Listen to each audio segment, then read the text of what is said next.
Thấy tiền ấy. Thấy là số là lạ. Cái số là anh không nghe máy phải không? Anh số điện thoại của em á là anh không nghe máy phải Không không? phải nghe máy mà không nghe máy mà là mình thấy số lạ lạ là mình không tiện Không nghe máy luôn. không. Cái số điện thoại em gọi, số điện thoại gọi cho anh Linh á là số điện thoại tổng đài gọi trên hệ thống anh Linh rồi đâu, cái số nội này đâu có được đâu.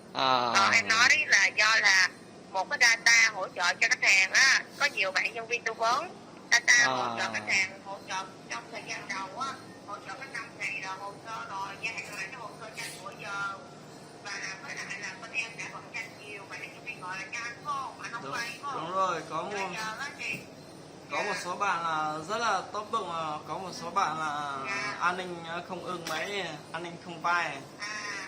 Anh Linh không vay hả? Thì em tốt bụng để anh Linh vay giúp giùm em một khoản vay 10 triệu đi.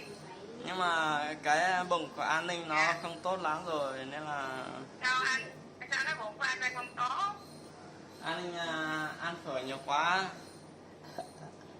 Bây giờ nè, anh vay cái khoản vay bên em hỗ trợ cho anh vay cái khoản vay đợt này, em sẽ gọi cho anh Linh á cái số điện thoại cá nhân của em tên là Châu. Thì ví dụ cái số điện thoại đó sau này anh có thắc mắc gì còn có vay á, và anh Linh á có gọi lại cho em qua số điện thoại cá nhân được. Thế cái mình cảm ơn cái A Châu nhá. Vay anh Linh vay 10 triệu đi, 10 triệu tiêu dùng. Nhưng mà cái an ninh nó hết tiền rồi nên là không vay nhá bạn nhá. Hết tiền gì anh? Hết tiền tiêu nên là không vay nữa. Hết tiền tiêu mình mới vay chứ, bây giờ mình có thu nhập, ví dụ tháng 5 của đi. Là cái mình nó có tiền tiêu rồi nên là không vay nữa. Không vay nữa hả? Cái lúc mà anh Linh á có tiền á, có nhu cầu vay á, có tiền có nhu cầu vay á, thì cái chương trình này trên hệ thống nó mất số điện thoại của mình rồi, không có nhân viên nào gọi ra cho mình nữa.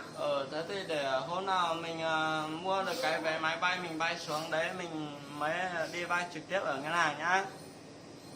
Anh vay trực tiếp, nhưng mà anh ở địa phương của anh ở Hà Nội đi, bên em có nhân viên ở Hà Nội để hỗ trợ cho mình mà, đâu còn mình bay vé máy bay vào đây chịu mấy đâu mà để làm một đôi bay 4 đâu. Cái mình phải vào đấy thì cái mình mới biết cái bụng của các bạn có tốt hay không chứ. Đâu có đâu, anh muốn á là bên em có tốt hay không á thì là nhân viên tư vấn, và tất cả cuộc gọi của bên nhân viên tư vấn là đều có người nghe lại, thì tất nhiên phải tư vấn cho khách hàng tốt rồi anh.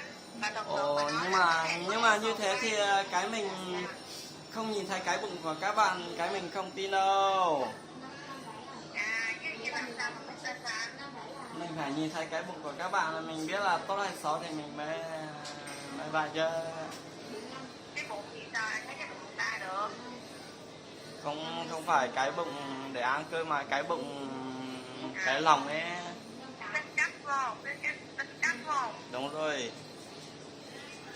Dạ anh Linh, anh nói nè, em nhắn tin cho anh Linh với số điện thoại cá nhân của em tên là Châu á. Anh Linh cân nhắc cái gói vay 10 triệu đi. 10 triệu anh Linh á, góp thời gian là 12 tháng cũng được nè. Thì một tháng anh Linh góp cho bên em chỉ có 1.197.000 thôi. Góp cố định trong thời gian là 12 tháng và không phát sinh phí gì thêm. Và trong quá trình anh Linh góp á, thì anh Linh có thể là cấp mã hợp đồng sớm cho bên em bất lúc nào mà anh Linh có tiền luôn á. Anh Linh cấp mã hợp đồng sớm cho bên ngân hàng bên em. Đấy cái mình vay không trả, nhầm, cái mình không muốn vay có được không? Không muốn vay á, tại vì do là anh Linh á mà đăng ký bên em một lần rồi, thì anh Linh vay thử trong đợt này đi, nó rất là lợi cho mình. Và anh đăng ký hồ sơ á, mà hồ sơ mà mấy bạn online á là hỗ trợ cho mình, không có dùng tiền hồ sơ đâu. Cái này là gặp trực tiếp các bạn nhân viên tại Hà Nội đăng ký hồ sơ, là đăng ký online không có được tiền đâu. Đăng ký thử trong đợt này đi anh. Hôm nọ cái an ninh có một cái thằng bạn nó ở trên quê nó cũng làm ấy, nên là khi nào an ninh vay thì an ninh về quê ký ở quê nhá. Ký ở quê hả? Cho ông ký trong đây hả? Bây giờ an ninh chuẩn bị sang Trung Quốc rồi.